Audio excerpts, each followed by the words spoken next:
It's Benjamin Ortega, and the topic I'll be discussing is gap year. My main claim is that a gap year provides a positive effects for graduating high school students. My three main claims will be that a gap year allows students to decide on their major, it provides non-academic experiences, and it allows students to recharge their academic battery. I'm going to start off by defining gap year. A gap year is defined as the year after graduating high school in which a student actively pursues academic or non-academic interests before attending a higher education, which is usually a university. Over the years, gap year has had a negative connotation in the United States. Most people assume it's a year off. It is not just a year off to relax or pursue no interest. The gap year is most commonly seen in Europe, with the UK leading the way. It has produced positive data that has destigmatized gap year in the United States, and some top universities such as Harvard, Princeton, Tufts, and NYU are starting to accommodate students on taking their gap year.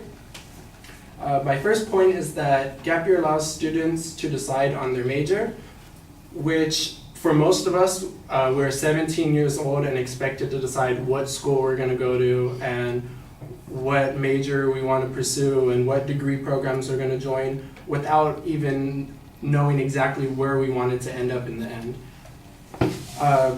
With that being said, according to the statistics by NBC News, it's not alarming that 80% of college-bound students have yet to choose a major when applying to colleges, and that 40% of students enrolled in four-year degree programs do not get their degree within 6 years.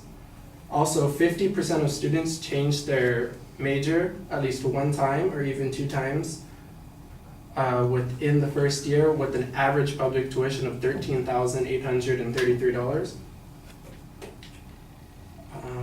According to Carpe Diem Education, 60% of gap year students, on the other hand, once they graduate, they said that their experience of gap year has either set them on their current career path or academic major, or it has confirmed their original choice and allowed them to continue to pursue it.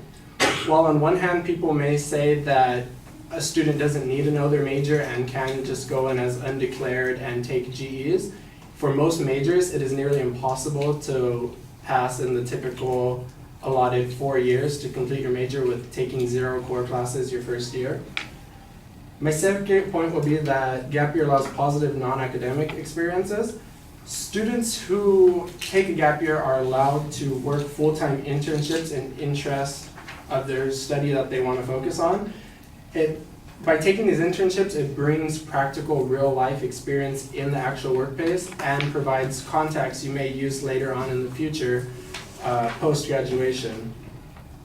Students are also able to add this to their resume and earn extra money that could either fund later on in the year if you want to study abroad or for the upcoming expenses of college. Some people would say that most internships require a student to be enrolled in a college, which is not true. An association known as AGA, the American Gap Association, provides resources for students such as counselors, programs, or internships that is specifically for gap year students, so the employees know that you're not enrolled into a college. According to Milkround, a UK graduate recruitment firm, 50% of the near 400 respondents were gap year students, and 88% of these students said yes, that gap year definitely added to making them more employable once they were finished with college.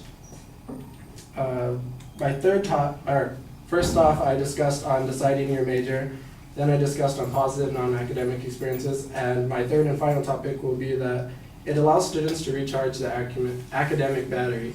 Most people were in school for 12 years. In the last couple of years, they had exhausting searches for colleges, filling out applications, doing supplemental work for the colleges, AP test, IB test, and by taking a gap year, it allows students to renew their vigor for academic success. According to the National Center for Education Statistics, only 15% of students who delayed college a year after high school had their bachelor's degree within the last 6 years. According to the Hagler survey, 300 gap year alumni, that 90% of them returned after their gap year. In the 10% that did not return, it included those who opted for longer than a year of a gap year, or those who had major illnesses who were not able to return or continue to go to college. Matt Gannon, the director of admissions at MIT, has seen over 10,000 applications over his year as the head director, and I believe that he best sums up the opportunity of gap year and the overwhelming sentiment of students is that he states that no one ever regrets having taken a gap year, but plenty of people regret not having taken one. The bottom line is that it's okay to slow down. Life, college, career, it's not a race. That's all.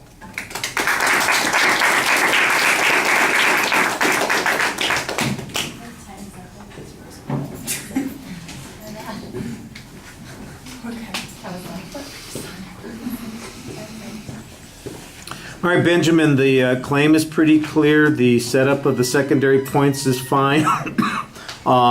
You explained the concept a little bit. I do think there are a couple of issues that are a little bit contradictory. For instance, some of the data talks about people who don't complete their degrees in 5 or 6 years. That makes it sound like delaying is problematic, and then later on there's an argument that says like you finish, it's not a race. So I'm not exactly sure why some of the data that you're applying here is a justification for a gap year. I did think that you did a good job, though, finding a variety of information to support your points. I heard some good testimony, some self-reported information from people who've taken a gap year. There's some good statistical information about incoming students and their ability to develop majors. I was a little bit thin on a couple of points. I think you're dealing with some rebuttal arguments, and I understand that because I've made comments on the outline. I could hear at least one of those arguments that I heard. I think he's responding to something that I wrote on the outline, and that's about the internships. I'm not sure that that advances your point, and I think that the information there is a little abstract. I'm not, like I said, I don't know that it's all that important to the argument that you're advancing. Like I said, it's more like it's anticipation of an argument in response, and so it doesn't really advance the claim, but it's reasonable to include. I think you could have used a little bit more information that would have advanced the claim. The presentation is very solid. Like I said, you did a good job on almost everything, and I don't have any problems with anything that you did. I just think there are a couple places where information needs to get tweaked. By the way, especially on that last set of statistics. I mean, I got like 7 statistics that were being strung together, and I have no idea what the claim was at the end, how that information is supposed to advance the position. In fact, there was one element in it that sounded like it was contradictory. So, going against the position that you were taking. So if I listen to it again, it might make more sense, but remember, we can't rewind and listen, so it's got to be clear that first time through. All right. Thank you all very much for being ready tonight. I appreciate that. If you are a day 3 speaker and have not given me your